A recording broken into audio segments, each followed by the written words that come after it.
पार्थ पवारांनी घेतली मुख्यमंत्र्यांची भेट। विश्वसनीय सूत्रांची लोकशाहीला माहिती। पार्थ यांना समज देण्याकरता एका वरिष्ठ मंत्र्यांनी घेतली होती शरद पवारांची भेट।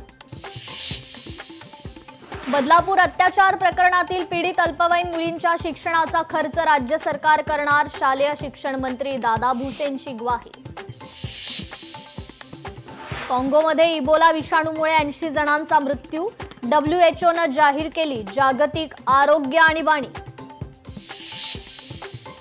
आंध्र प्रदेशात मुख्यमंत्री चंद्राबाबू नायडूंकडून प्रोत्साहन भत्त्याची घोषणा। तिसऱ्या मुलासाठी 30,000 रुपये तर चौथ्या मुलासाठी 40,000 रुपयांचा भत्ता।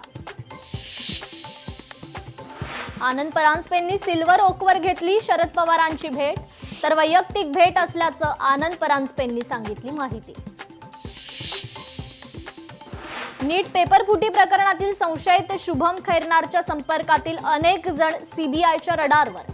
नाशिकमधील प्रतिष्ठित क्लास चालकांची देखील चौकशी होणार।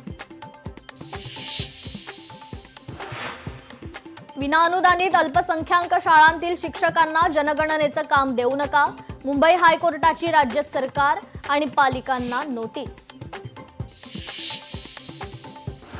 नीट पेपरफुटी प्रकरणी एमआयएमचं छत्रपती संभाजीनगरात आंदोलन।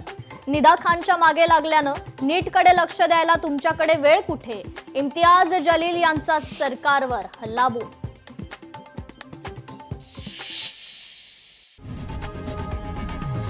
लोकशाही मराठी ऐका, पहा, जागरूक रहा।